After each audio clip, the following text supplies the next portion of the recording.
Hai, Assalamualaikum. Bertemu lagi dengan saya Bu Isti. Kali ini kita akan belajar tentang materi prakarya, yaitu kerajinan dari bahan campuran. Kerajinan berbasis media campuran adalah jenis kerajinan yang menggunakan bahan utama tertentu yang dipadukan sedemikian rupa dengan bahan tambahan agar lebih menarik, namun tetap fungsional sesuai fungsi asli kerajinan tersebut. Kenapa sih kita harus membuat kerajinan berbasis media campuran? Yang pertama, tentunya menghemat bahan baku utama. Yang kedua, agar terlihat lebih menarik. Yang ketiga, meningkatkan estetika pada tampilan produk. Dan yang keempat, karya jadi terlihat lebih modern. 5 prinsip kerajinan berbasis media campuran. Yang pertama yaitu merupakan penggabungan berbagai bahan yang tidak memiliki reaksi kimia tertentu. Kedua, bahan yang digunakan terdiri dari berbagai jenis. Contohnya gambar ini, terdiri dari jenis plastik, logam, pewarna, cat, dan lain-lain. Yang ketiga, bahan terdiri dari campuran homogen, misalnya alam dengan alam, buatan dengan buatan, atau heterogen, campuran alam dengan buatan. Prinsip yang keempat yaitu masing-masing bahan memiliki karakteristik sendiri yang saling mendukung dalam mewujudkan keindahan dari sebuah produk. Dan yang kelima yaitu penggabungan bahan harus dapat menyatu, membentuk satu kesatuan yang harmonis.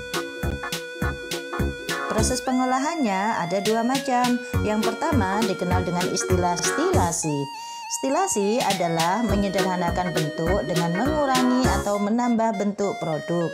Contohnya, hiasan kepala penari Bali disederhanakan menjadi hiasan ruangan sekaligus lampu.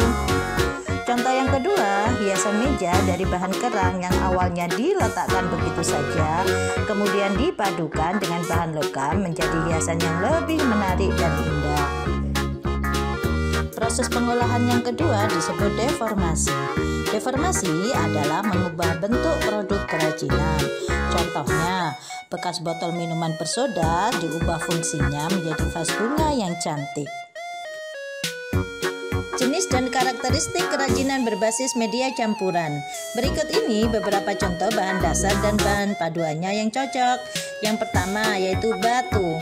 Batu dipadukan dengan karton dan kaca menjadi figura foto yang cantik. Yang kedua, bahan dasar logam.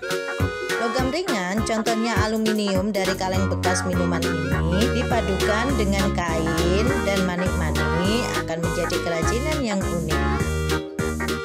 Yang ketiga, bahan dasar plastik.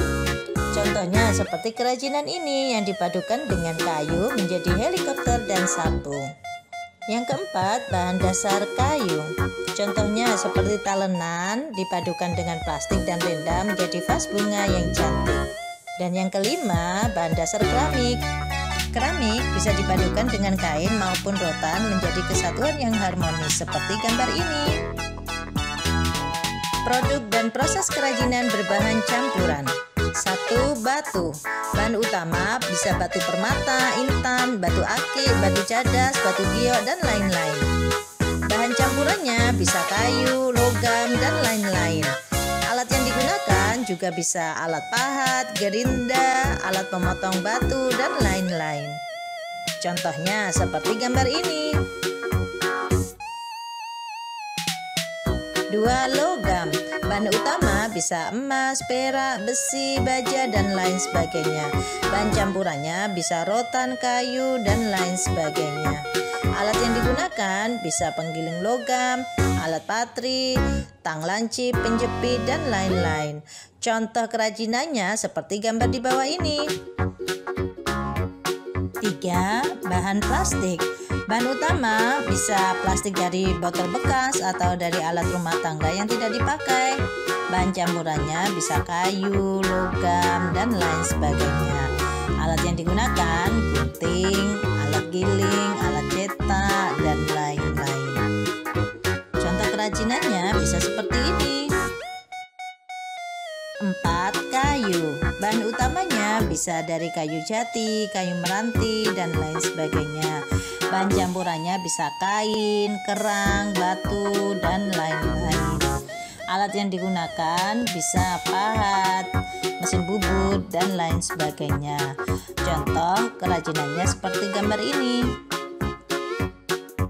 5. Keramik. Bahan utamanya tanah liat.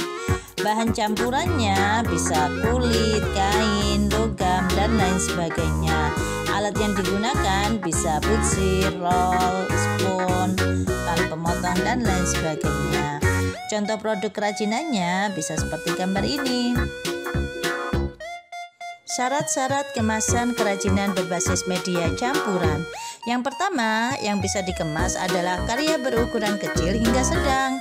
Yang kedua, kemasan dikondisikan agar tidak langsung terbuang, namun bisa digunakan kembali untuk fungsi yang lain. Yang ketiga, kemasan harus menarik. Demikian pembelajaran hari ini. Semoga bermanfaat. Terima kasih. Assalamualaikum.